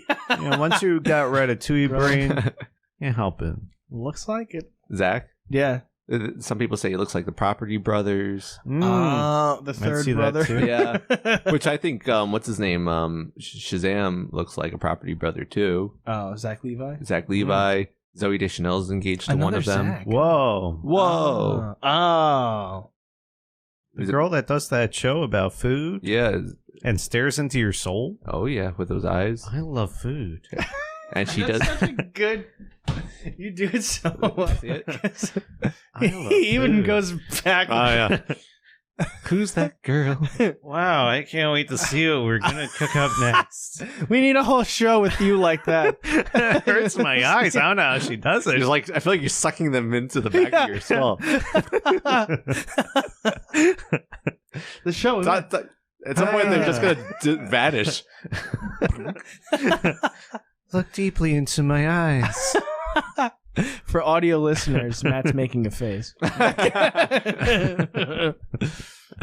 Yeah. So, in summary, no. The only other thing I had to say about the season 2 of The Love Is Blind is there's the character Kyle who like broke off the spoilers, broke off the engagement with Shayna because she just should never had said yes to him in the first place and all that good stuff. And he's like trying to like get with I forgot the name, the woman that was paired with Shake. And it's just like, yeah, we want to like tear each other's clothes off and go at each other and be like married, but I'm afraid to lose my best friend. And then they're about to. So it's like it's this after the altar. They like I think they went out with people. I think 18 times. Like they had like 18 gatherings of like going out. They planned the 30th birthday party for one of the characters and went out. They addressed one of the couples that are having trouble meeting with the family, and then like it felt like. They addressed the tension of Kyle and her character and seeing like, is this going to be something?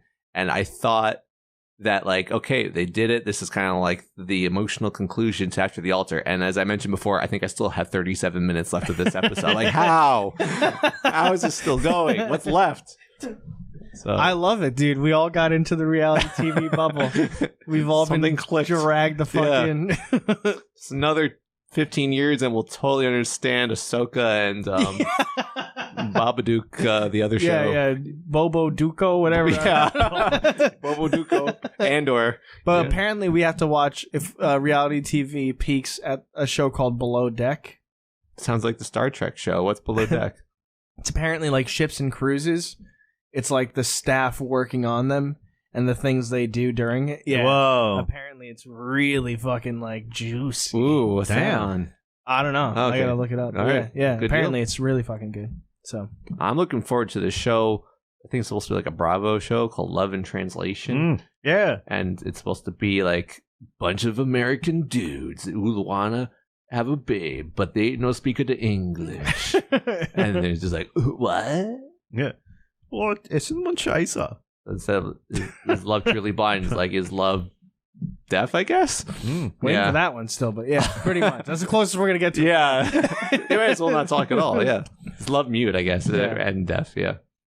Go on Helen Keller's Instagram. I'm surprised because a lot of the people in the other countries do speak like multiple different languages, so it's mainly the United States people. They're like, what are you talking about? That's true. Imagine the people that tried to find the female contestants for this show, and all the female contestants or the people they interview probably like, yeah, I also speak English. And they'd be like, then you're not welcome here. Yeah. We need one of the dum-dums. We need somebody that just doesn't care to speak the other languages. Totally. All right. So there was no Rachel, which means no optimism, There's no optimism today. in the world. And also The no world is Batwoman. bleak. I made a conscious decision to keep watching that Love Is Blind instead of finishing the last 15 minutes of the Flash show. So I had none of that either for you. Sorry. Good. Yeah. Damn. That's what happens. Optimism needs to balance everything out. Without optimism, we have nothing. Mm-hmm. And with that, Whoa. that was the ending. Whoa. Oh my god. Did you guys hear that? No. I think I... What? Okay. Hello? I think I didn't. I'm Guys. deaf. Oh my god. With that said, I'm Matt. I'm Alex. And I'm Kyle. We are Pseudo Adults. That was a fun episode. Thanks, guys.